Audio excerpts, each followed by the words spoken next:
Guys अगर आप electronics या फिर इलेक्ट्रिकल फील्ड से हैं तो एक कन्फ्यूज़न आपने कभी ना कभी ज़रूर फेस करी होगी। कुछ सिनेरियोज़ में आपने देखा होगा कि वोल्टेज के बढ़ने से करंट बढ़ रहा है और कुछ सिनेरियोज़ में आपने देखा होगा कि वोल्टेज के बढ़ने से करंट कम हो रहा है। दोनों रूल सही हैं। कहीं जगह पर वोल्टेज बढ़ाते हैं तो करंट बढ़ जाता है, कई जगह पर हम वोल्टेज बढ़ाते हैं तो करंट कम हो जाता है। कहीं पे पैरेलल चल रहा है, कहीं पे उसके ऑपोजिट चल रहा है। ऐसा क्यों होता है और कौन से केसेस में होता है, ये आज हम इस वीडियो में स्टडी करने वाले हैं। हम देखिए कि ऐसे कौन से केसेस हैं जहाँ पर वोल्टेज को बढ़ाने से करंट बढ़ेगा और ऐसे कौन से केसेस रहेंगे जहाँ पे वोल्टेज को बढ़ाने से करंट कम रहेगा। तो ये सारी चीज़ें आज हम इस वीडियो में डिस्कस करने वाले हैं। वीडियो को लास्ट तक ज़रूर देखिएगा। तो गाइज मेरा नाम है अमनप्रीत सिंह और आप देख रहे हैं टेक्नोस्टिक्स।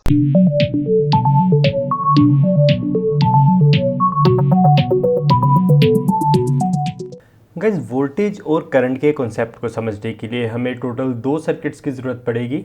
तो जिसमें से हमारे पास जो फर्स्ट सर्किट है वो यहाँ पर ये रहा, तो इसको हमें भी यूज़ करके देखते हैं।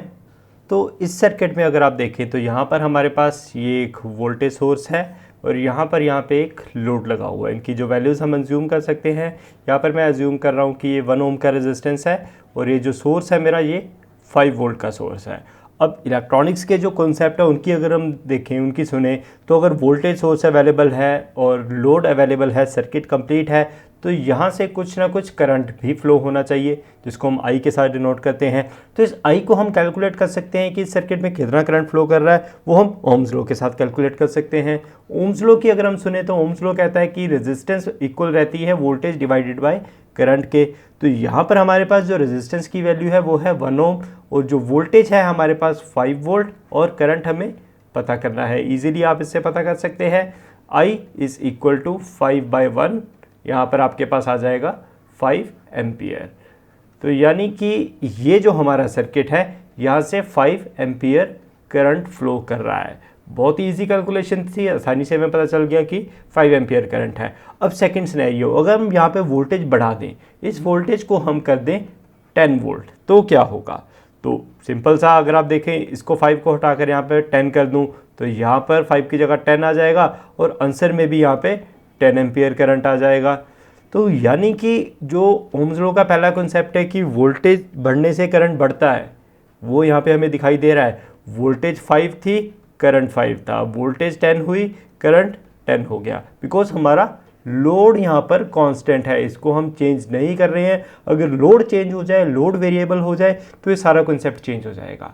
तो यहाँ पर हम एक फिक्स लोड के लिए कैलकुलेट कर रहे हैं। जो वोल्टेज के साथ करंट इंक्रीज होता है वो फिक्स लोड के लिए होता है। ये आपका डाउट क्लियर हो जाना चाहिए अभी तक। तो क्लियर है, यहाँ से 5 वोल्ट थी, 5 एम्पियर करंट आ गया, 10 वोल्ट हुई तो 10 एम्पियर करंट आ गया। अभी यहाँ पे एक सेकंड सिनेरियो रहता है जिसमें कि वोल्टेज के बढ़ने से करंट कम हो जाता है और करंट के बढ़ने से वोल्टेज कम हो जाती है। वो कैसे होता है वो भी हम देख लेते हैं। तो उसके लिए यहाँ पर मेरे पास एक और सर्किट है, सिंपल सा सर्किट है ये भी। यहाँ पर भी ये 1 ओम का रेजिस्टेंस है, लोड रेजिस्टेंस कोई भी वैल्यू आप ले सकते हैं। और यहाँ पे ये सोर्स अभी मैं सोच लेता हूँ, ये हमारा 50 वोल्ट का सोर्स है। तो डिफरेंस क्या आया, यहाँ पर हमारे पास बीच में ये ट्रांसफार्मर ऐड हो गया और जैसे ही ट्रांसफार्मर कहीं पे इंट्रोड्यूस हो जाए तो वोल्टेज और करंट के साथ एक और चीज़ वहाँ पर ऐड हो जाती है, वो है पावर, कि उसकी पावर कितनी है, जो कि हम कैलकुलेट करते हैं वॉट्स में। तो ट्रांसफार्मर का जो कॉन्सेप्ट रहता है कि उसकी प्राइमरी वाइंडिंग और सेकेंडरी वाइंडिंग, यानी कि प्राइमरी की तरफ जो सर्किट है और सेकेंडरी की जो सर्किट है, उन दोनों में पावर हमेशा सेम रहनी चाहिए, वो चेंज हो ही नहीं सकती है। तो अगर यहाँ पर हमारे पास 10 वाट की पावर है तो यहाँ पर भी हमारे पास 10 वाट की पावर होगी। करंट चेंज हो जाए, वोल्टेज चेंज हो जाए, कुछ भी हो जाए, बट ये 10 वाट कभी चेंज नहीं होना चाहिए। ये 10 वाट हो सकता है, 50 वाट हो सकता है, 100 वाट हो सकता है, वो ट्रांसफार्मर के ऊपर डिपेंड करता है कि वो कितने वाट पावर जनरेट कर सकता है। तो ये अलग कॉन्सेप्ट रहेगा। तो अभी हमें चेक करना है कि इस सिचुएशन में वोल्टेज के बढ़ने से करंट के ऊपर क्या इफेक्ट पड़ता है और करंट के बढ़ने से वोल्टेज के ऊपर क्या इफेक्ट पड़ता है। तो अगर यहाँ पर हमारे पास 10 वाट पावर है, 50 वोल्ट हमारे पास वोल्टेज है, तो यहाँ पर पावर का जो फॉर्मूला है वो कहता है पावर हमेशा इक्वल रहती है वोल्टेज इनटू करंट के।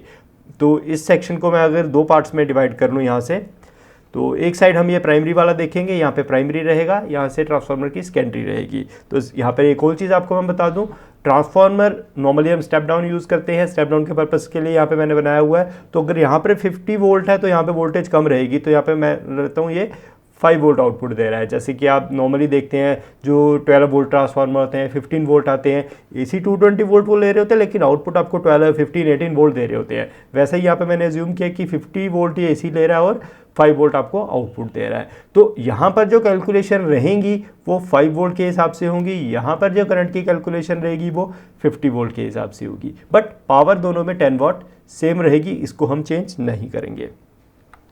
तो देखते हैं फर्स्ट सिनेरियो में हमारे पास पावर का जो फॉर्मूला है उसी में हम वैल्यूज़ को पुट करते हैं। पावर हमारे पास 10 वाट है, वो फिक्स है, उसको हम चेंज नहीं करेंगे। वोल्टेज हमारे पास यहाँ पर है 50 वोल्ट और करंट हमें पता करना है। तो यहाँ पर अगर हम थोड़ा सा इसको चेंज करें, I को इधर ले आए, I इज इक्वल टू 10/50, 10 को 50 से डिवाइड करेंगे तो आंसर आएगा हमारे पास 0.2, यानी कि 0.2 एम्पियर करंट वहाँ से फ्लो कर रहा है। अगर हम इसको यूनिट्स को चेंज करें तो 200 मिली एम्पियर वहाँ से करंट उस सर्किट में फ्लो कर रहा है।